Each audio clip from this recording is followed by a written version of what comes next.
Assalamualaikum warahmatullahi wabarakatuh. Perkenalkan, nama saya Inah Uzma dari kelas 12 MIA 1. Di sini saya akan menjelaskan kedatangan bangsa-bangsa Eropa ke Indonesia untuk memenuhi tugas sejarah Indonesia Mandua, Kota Jambi. Dimulai pada tahun 1500-an, Indonesia kedatangan bangsa-bangsa dari Eropa melalui jalur laut. Mereka yang pernah datang dan menduduki Indonesia diantaranya Portugis, Spanyol, Inggris, dan Belanda. Tapi jauh sebelum itu, ada banyak hal yang melatar belakangi kenapa bangsa-bangsa Eropa datang ke Indonesia. Yang pertama, adanya perkembangan ilmu pengetahuan dan teknologi. Pada masa Renaissance, ilmu pengetahuan dan teknologi berkembang pesat. Salah satunya adalah teori heliosentris yang dikemukakan oleh Copernicus. Teori heliosentris menyatakan bahwa bumi dan planet-planet mengelilingi matahari dan bumi itu tidak datar melainkan bulat. Yang kedua, adanya revolusi industri, di mana penemuan mesin uap untuk kapal memudahkan bangsa Eropa melakukan perjalanan. Yang ketiga, Konstantinopel sebagai ibu kota Kekaisaran Romawi berhasil dikuasai oleh Kekaisaran Turki Utsmani.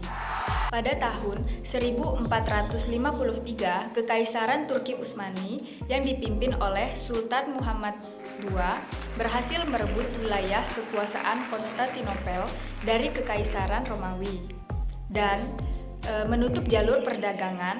Hal ini yang menyebabkan pedagang dari Eropa tidak bisa lagi mendapatkan rempah-rempah, sehingga mereka pun mulai mencari rempah-rempah ke benua yang lain. Salah satunya adalah Indonesia dan negara-negara lain di benua Asia.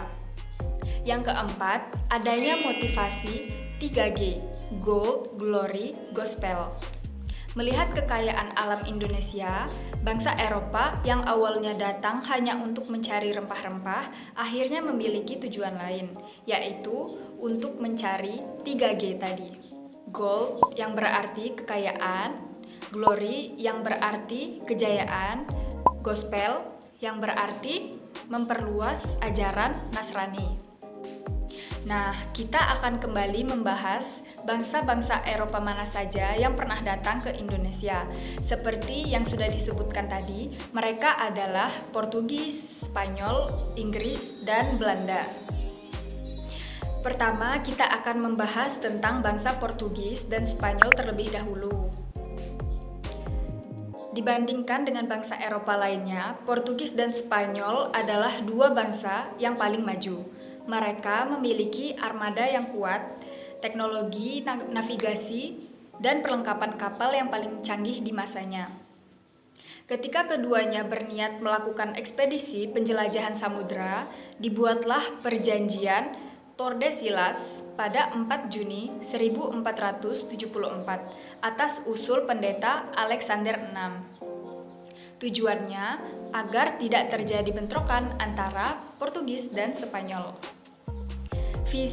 Isi perjanjian Tordesillas adalah pembagian arah pelayaran di mana Portugis memiliki hak untuk berdagang dan berlayar ke arah timur, dan Spanyol memiliki hak untuk berdagang dan berlayar ke arah barat. Portugis mulai melakukan ekspedisi pada tahun 1487 ke arah timur.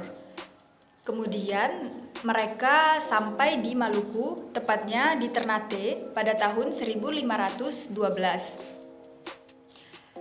Kedatangan mereka disambut baik oleh kerajaan Ternate, karena Ternate membutuhkan bantuan Portugis untuk melawan kerajaan Tidore. Ternate pun mengizinkan Portugis untuk membangun sebuah benteng bernama Benteng São Paulo. Sedangkan Spanyol memulai ekspedisinya pada tahun 1492 ke arah barat.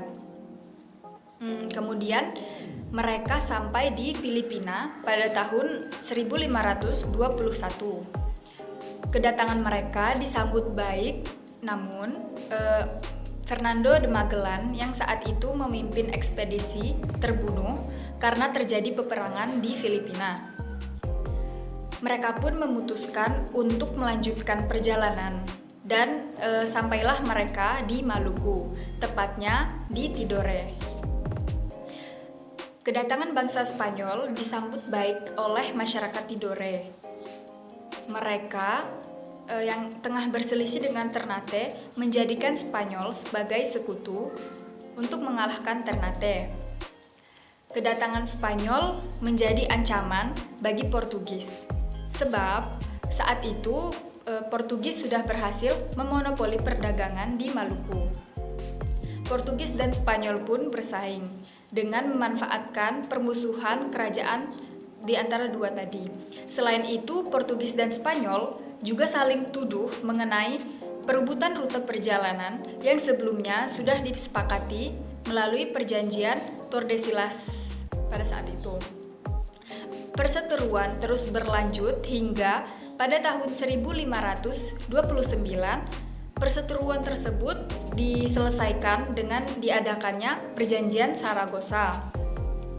Isi Perjanjian Saragossa adalah pembagian bumi menjadi dua pengaruh dan kekuasaan, di mana bangsa Portugis memiliki wilayah kekuasaan dari Brazil ke arah timur sampai dengan Kepulauan Maluku, dan Spanyol memiliki wilayah kekuasaan dari Meksiko ke arah barat sampai ke Kepulauan Filipina. Karena perjanjian Saragossa inilah teori heliosentris milik Copernicus dibenarkan bahwa bumi itu bulat, bukan datar. Bangsa Eropa yang ketiga adalah Inggris. Inggris melakukan perjalanan samudra pada tahun 1577.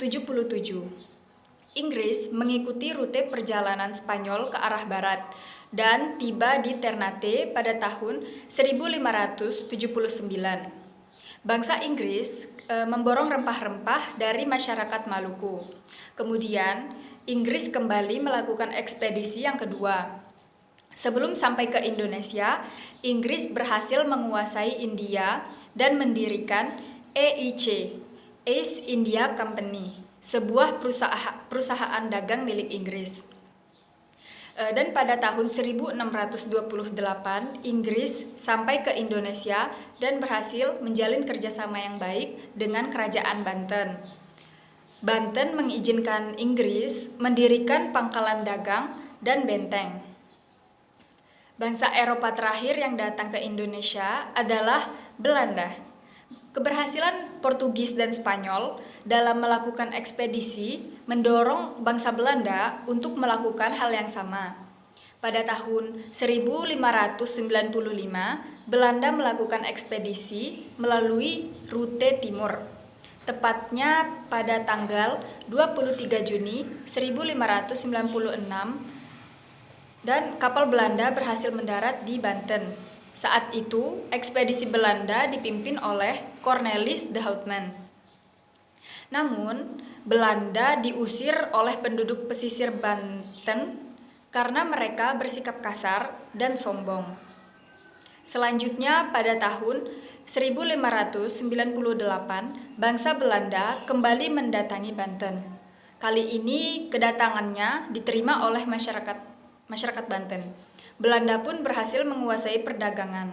Mereka mendirikan perusahaan dagang di Indonesia yang diberi nama VOC pada tahun 1602. Kemudian pada tahun 1605, VOC menyerang benteng Portugis di Maluku. Portugis pun terpaksa mundur ke Timor Leste. Kemenangan Belanda atas Portugis inilah yang menjadi jalan masuknya kolonialisme di Indonesia selama 3,5 abad. Sekian video sejarah kali ini, semoga ilmu yang saya sampaikan bermanfaat.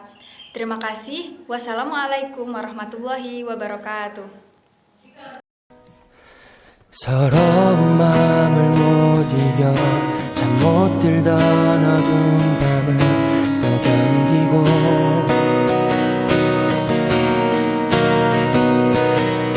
내 절망과 상관없이 소심하게도 아침을 날 깨우네.